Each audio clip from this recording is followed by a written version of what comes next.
India will need jobs. We're getting access for our goods, but at the same time, we're pledging these 100 billion FDI within 15 years. It took nearly 16 years of negotiations, but India has finally signed a $100 billion free trade agreement with the European Free Trade Association. It's a 4-member European bloc that includes Norway, Switzerland, Iceland, and Liechtenstein. It's an ambitious agreement. It integrates economies and enhances flow of trade and investments. As part of this deal, India will lift most import tariffs on industrial products from these countries in return for the investments over 15 years. The first of its kind concluded by India and a European partner. The Swiss government has said it expects India to cut customs duties on nearly 96% of industrial imports from Switzerland, excluding gold. Sectors such as pharma, chemical, food processing and engineering could also receive investment courtesy of this deal. EFTA is expected to launch joint ventures to help India diversify imports away from China.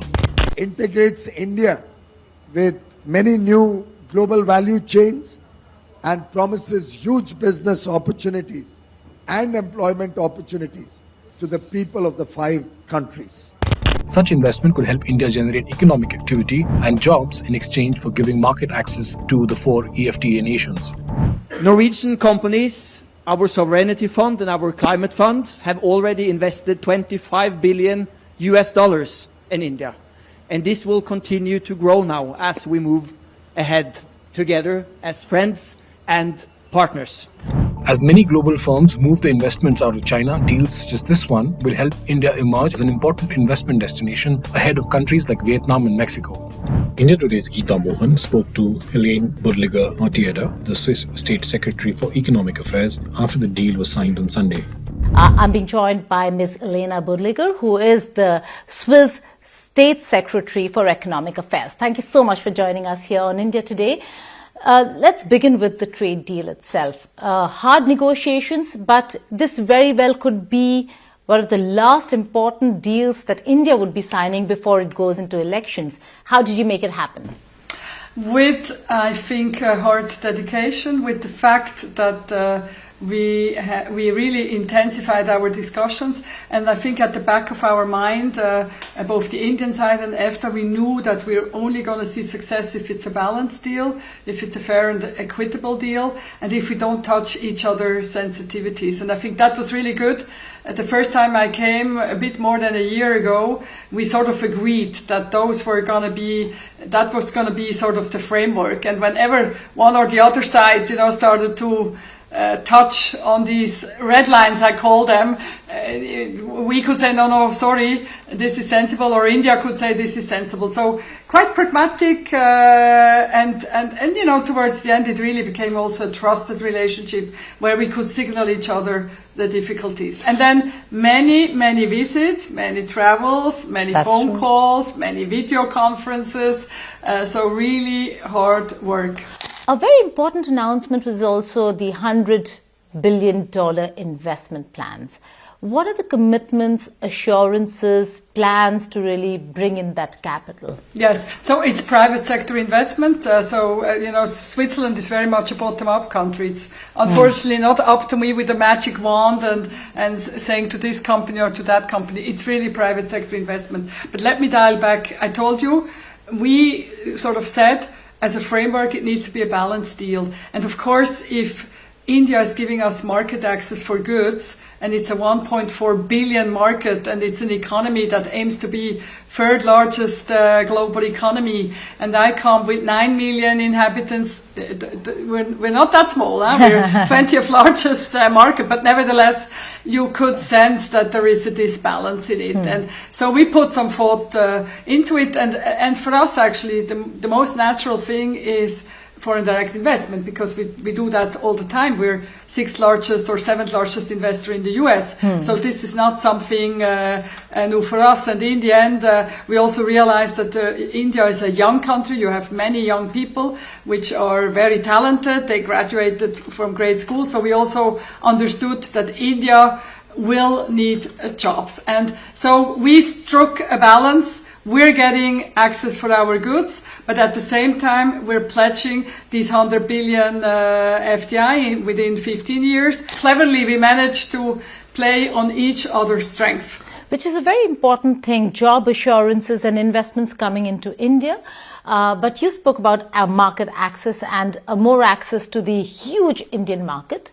But tariffs have always been a concern. We've looked at various free trade agreement negotiations that are still underway with various countries and blocs, but none have been really successful because of the tariffs, because of the access and sort of protectionist environment that India has. So what were the niggling areas when it comes to market access? So first of all, I think our economies are quite complementary. Second of all, EFTA is not a threat. You know, we're not competing on cheap prices or masses. We're competing on quality, on high tech, on innovation, on it's I would say smart FDI. So I think we're probably maybe less of a threat than other partners that you're currently negotiating. I think that's one. And then second, the principle of not wanting to hurt each other.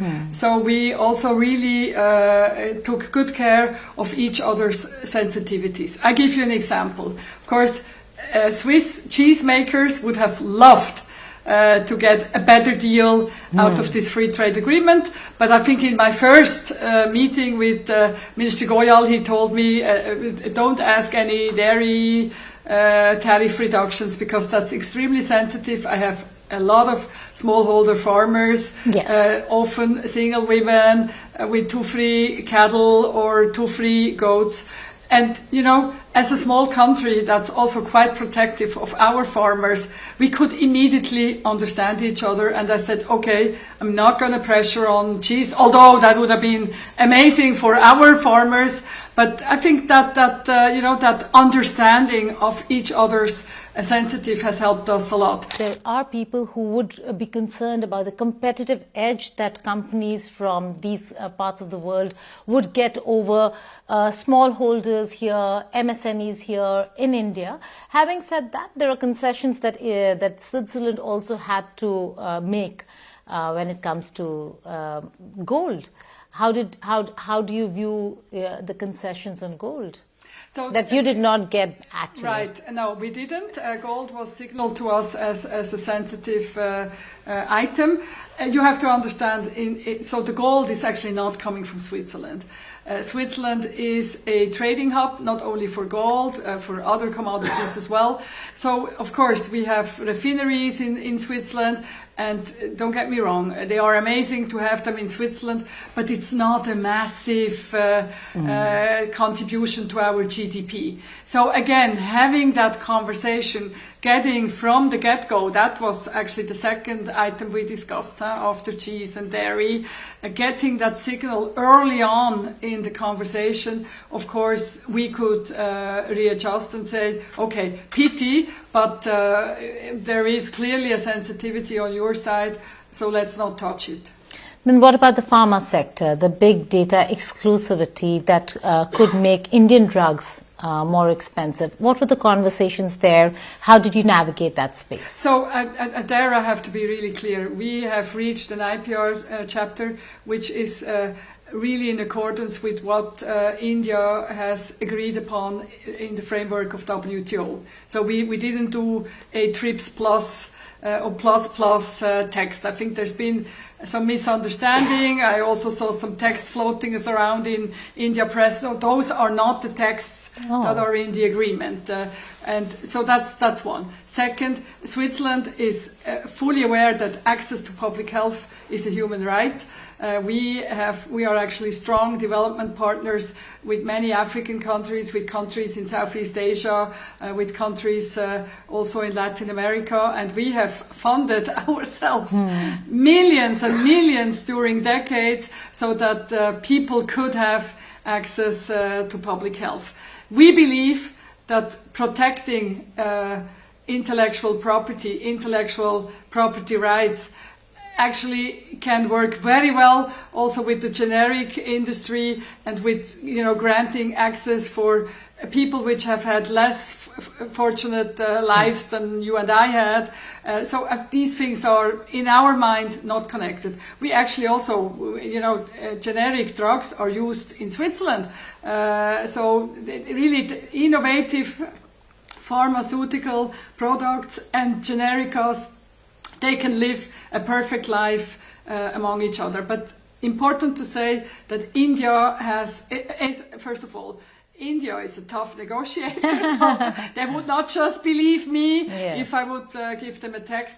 And secondly, they have not gone further than what they already have agreed under the TRIPS agreement. So it's not going to make the drugs made in India more expensive, no. is it not? No. Okay. What are the competitive edges that you think, what are the industries that would have a competitive edge from Switzerland? Not just in India, but being in India across the world. So I think, as I said, Switzerland is in size a smaller country, 9 million. So, and first of all, we lack land, and frankly speaking, we also lack human talent. When I go and speak to Swiss companies, very high up on their concern is actually how can I recruit my human talent, because in Switzerland the so-called baby boomers are soon gonna retire.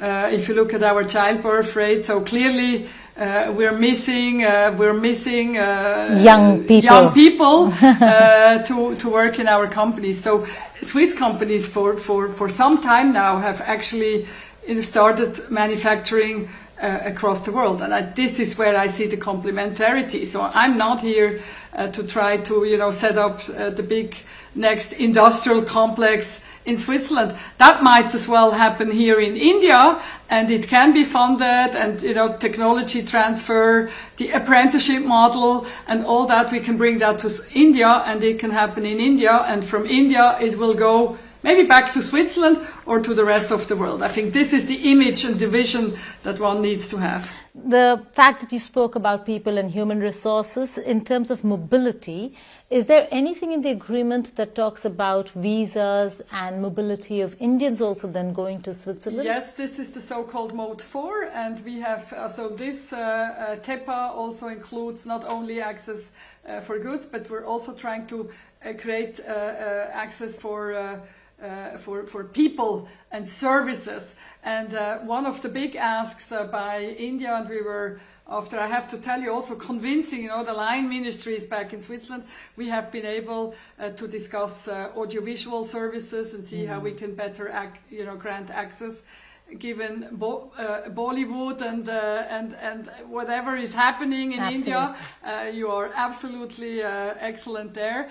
And then, of course, business visas and so on will also be part of this TEPA. Switzerland has always been a hot destination for Bollywood. We've had a lot of movies that are shot there. I hope it only increases.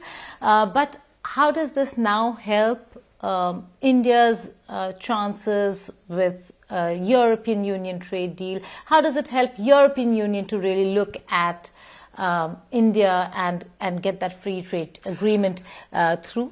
Is this going to be a framework for others? I believe so, because India for us for the longest time was perceived, maybe wrongly so, but was perceived to be quite a protectionist, closed up country, and we've actually started to note, things are changing under the leadership of His Excellency Prime Minister Modi, when you signed with Australia an early harvest deal, and then soon after that you actually signed a free trade agreement with UAE. And this is when our ambassador here actually called me and said, listen, we need to get ready, things are moving in India. And I think this is definitely the sign that you're giving. By signing with us, that you are truly open for business and that it's doable to get across the finishing line. And I think that's an important sign.